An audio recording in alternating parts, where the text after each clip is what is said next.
Shalom, shalom, Israel's brothers, Abba Yahweh. I'd like to give all honor and glory and praise to Yahweh in the name of his son, Yahweh Shai. As you see, there's a lot of stuff going on in the globe, a lot of stuff going on in America. Every day you look up, you wake up in the morning, throw up your prayers, somebody died. News, undercover laws are being passed against the Israelites. There's a lot of things that the Lord is doing every single day. We just got to be cognizant and aware of what he's doing and not get caught up in this American facet of a lifestyle, man. Actually get this real quick. In the book of Zechariah, chapter 3 and verse 5. It's the book of Zechariah 3 and 5. Zephaniah 3 and 5. Salakia. This is the book of Zephaniah 3 and 5.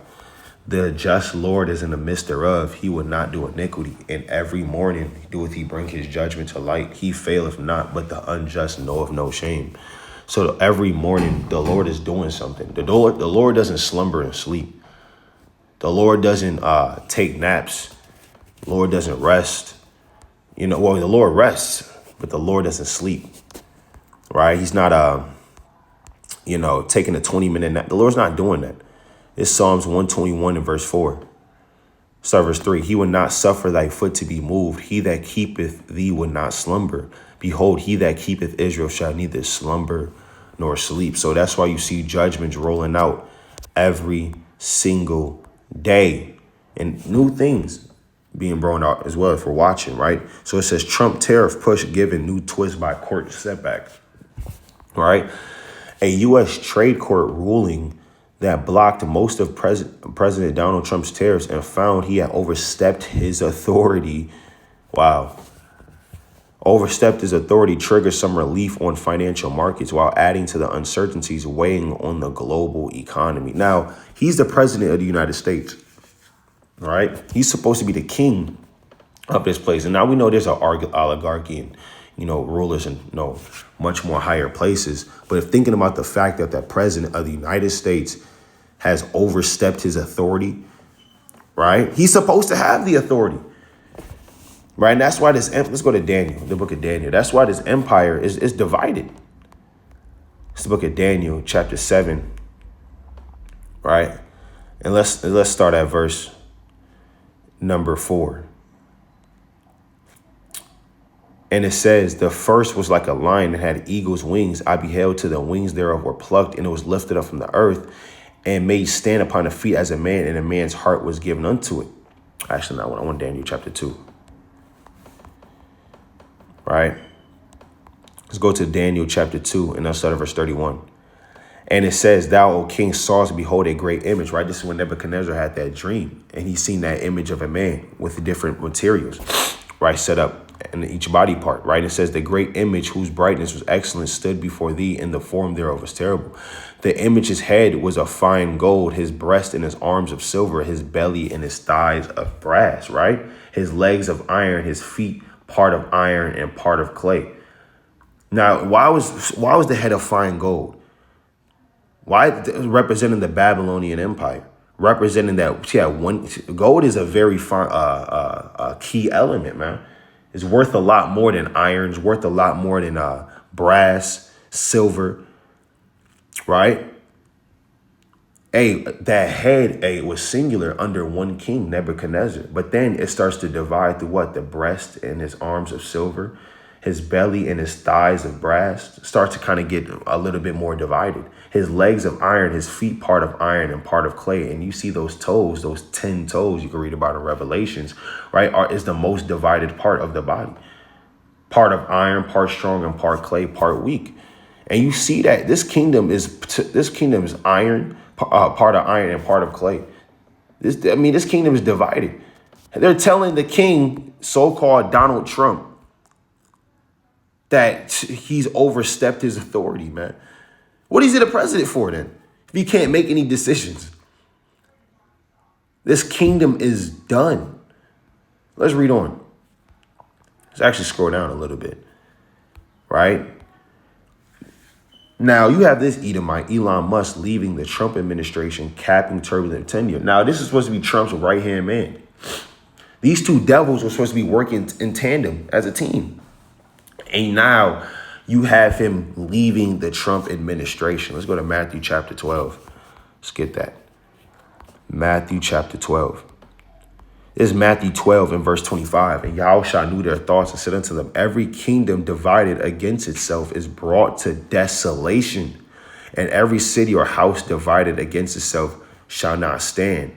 And if Satan cast out Satan, he is divided against himself. How shall then his kingdom stand? And you see in America, they're not standing together.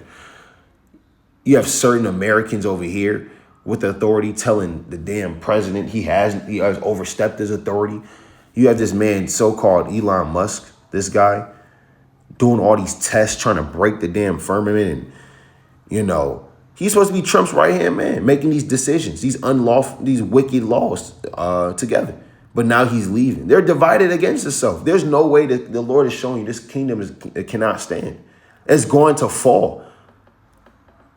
Right?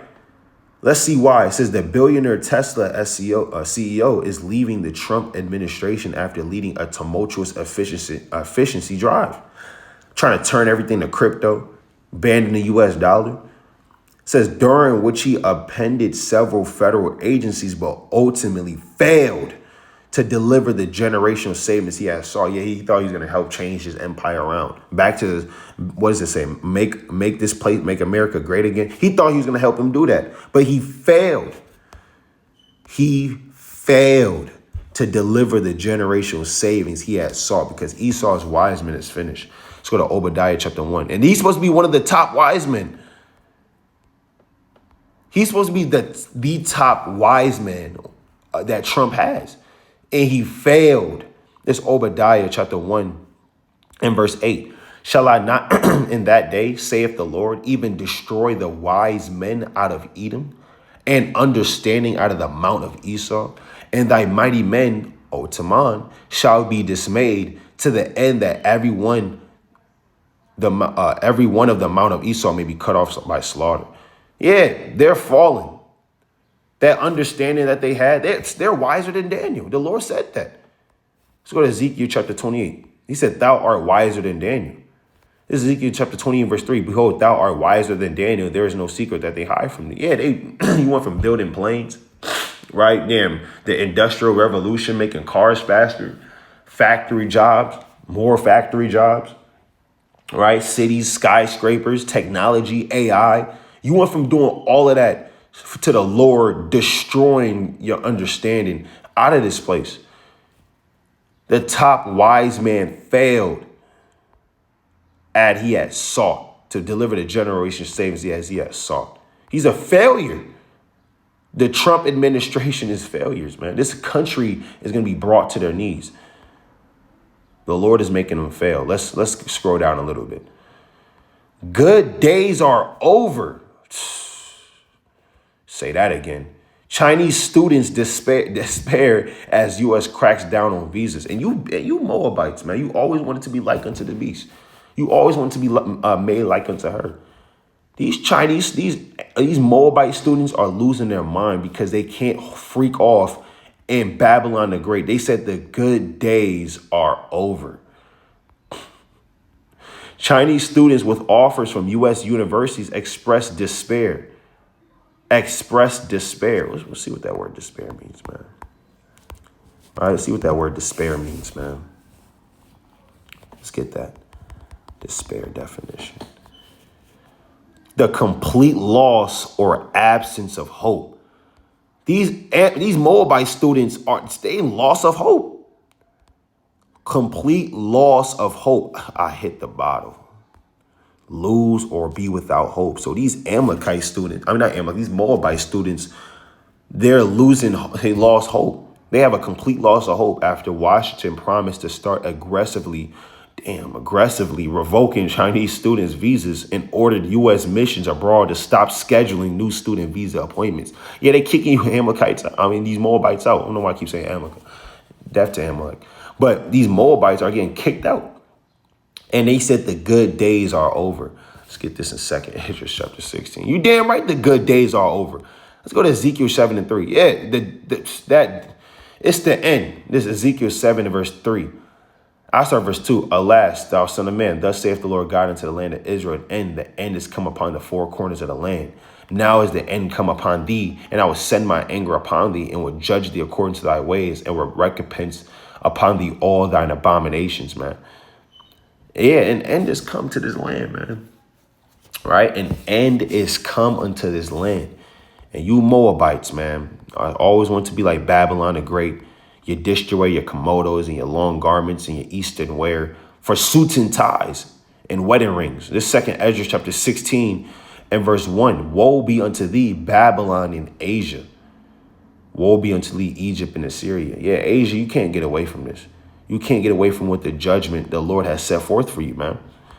The Lord, let's go to second Ezra 15 and verse 46. And thou, Asia, thou art partaker of the hope of Babylon and art the glory of her person. Whatever America likes to do, China wants to do. They're very big global trade partners, man. They depend on one another. They want to be partaker of her persons. But what the Lord say, verse 47, woe be unto thee, thou wretch, because thou hast made thyself like unto her, and hast decked thy daughters in whoredom, that they might please and glory in thy lovers, which have always desired to commit whoredom with thee. Thou hast followed her that is hated in all her works and inventions, therefore saith God. Let's see what's going to happen to Moab. I will send plagues upon thee, widowhood, poverty, famine, sword, and pestilence to waste thy houses with destruction and death. And the glory of thy power shall be dried up as a flower. The heat shall arise that is sent over thee. Yeah, the Lord's going to ultimately obliterate Moab off the earth. And they're very prideful too. The Lord's going to take out Moab for trying to be like America too damn much, man. They said the good days. Let's go back to that. The good days are over. All praises to Yahweh Ba'ashem Yahweh Shai. I like to bid a mighty strong shalom.